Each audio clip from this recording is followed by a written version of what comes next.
हाँ ना, जय श्री राम, जय गौ माता, जय राधे श्याम। और आप सब कैसे हैं? आज मैं आपसे एक बात करना चाह रहा हूं और ये सुनकर के आपको अच्छा लगेगा। अन्न साक्षात भगवत स्वरूप है, परमात्मा का है। यहाँ तक हमारे ग्रंथों में लिखा गया, अन्नम ब्रह्म रसो विष्णु भोक्ता देवो महेश्वर। यानी अन्न साक्षात माँ है, उसका रस विष्णु है और उसका उपयोग करने वाले साक्षात भगवान महादेव हैं।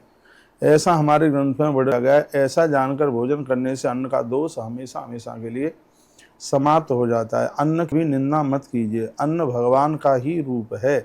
ये अन्न साक्षात अमृत है जो तृप्त करता है और सबके जीवन को धारण किए। अन्नेन धार्यते सर्वम जगदेव चराचरम, अन्नात् प्रवति प्राण प्रदक्षम नास्ति संशय। चराचर जगत में अन्न से ही धारण किया जाता है संपूर्ण जीवन। प्राण अन्न से ही पैदा होते हैं, इसमें प्रत्यक्ष कोई संदेह नहीं है। इसलिए हमारे ग्रंथों में लिखा गया है कि अन्न का आदर कीजिए। बहुत लोग नमक मिर्च कम हो जाए तो थाली पटक देते हैं, फेंक देते हैं। ये अन्न का घोर अपमान है। ये स्वयं नारायण का बहुत बड़ा अपमान है। ओम अन्नपते नश्य नो देहि वश्य सुषमणा।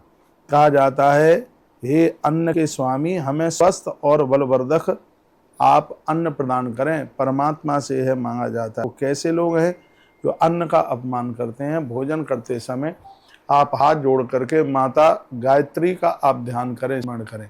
देखिए, गायत्री जपने का सबको अधिकार नहीं है, तो गायत्री ध्यान करने का तो सबको अधिकार है। कहते हैं कि भोजन करने से पहले यदि गायत्री स्मरण किया जाए तो जठर खुल जाता है, जठराग्नि खुलती है, और जठराग्नि खुलती है तो उस समय किया गया भोजन वो पचता है, वह अन्न पचता है। स्त्री पुरुष बच्चा बूढ़े आप कोई भी हैं, भोजन करते समय माँ गायत्री का ध्यान कीजिएगा तो निश्चित रूप से अन्न पचता है। और भोजन करने के लिए उत्तर दिशा की तरफ मुख और पूर्व दिशा की तरफ मुख करके भोजन किया जावे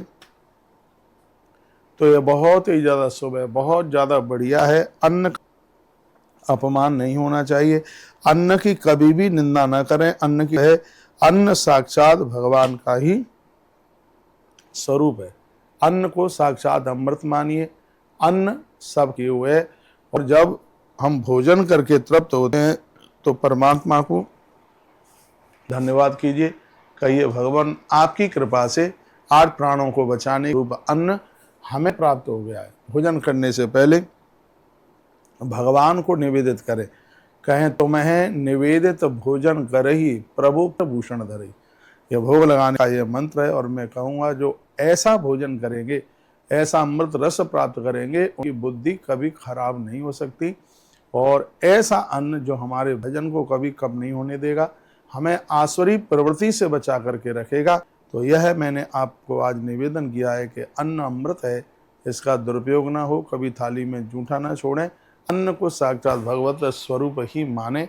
यह मैंने अन्न साक्षात ब्रह्मा, अन्न के अंदर जो रस है पौष्टिकता है विष्णु, और यहाँ तक कहा गया कि अन्न को खाने वाले साक्षात भगवान महादेव के स्वरूप में है। ये बात मैं इसलिए बोल रहा हूँ, जब आपके घर कोई भोजन करने के लिए आता है, किसी को आप न्योता देते हैं, तो ये तीनों चीज़ें आप समझिए कि जो आपने अन्न बना के तैयार किया वो साक्षात ब्रह्मा जी हैं। उसके अंदर जो रस है, पौष्टिकता है, भूख मिटाने की ताकत है, वो साक्षात विष्णु के स्वरूप में है। और जो जन आपके यहाँ भोजन करने के लिए आए, स्त्री आई है तो पार्वती है, और पुरुष आया है तो साक्षात महादेव है। यह वेद के मंत्र में यही तो लिखा गया है जो मैंने अभी आपके बीच में बोला कि अन्नम ब्रह्म रसो विष्णु भोक्ता देवो महेश्वरः।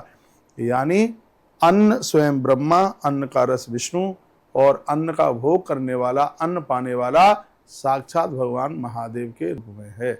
मुझे लगता है किसी भूखे को आपने भोजन करा दिया, मुझे ऐसा लगता है कि आपने एक बहुत बड़े तीर्थ की यात्रा कर ली। वीडियो लंबी हो गई है, लेकिन आनंद बहुत आया है। ज्येष्ठ का महीना है और आप लोगों को भोजन भी कराएं, जल भी पिलाएं, और लोगों के लिए आप उनके शुभ चिंतक बने। बहुत बहुत धन्यवाद। इन्हीं के साथ वाणी को विराम। आप सबको प्रणाम।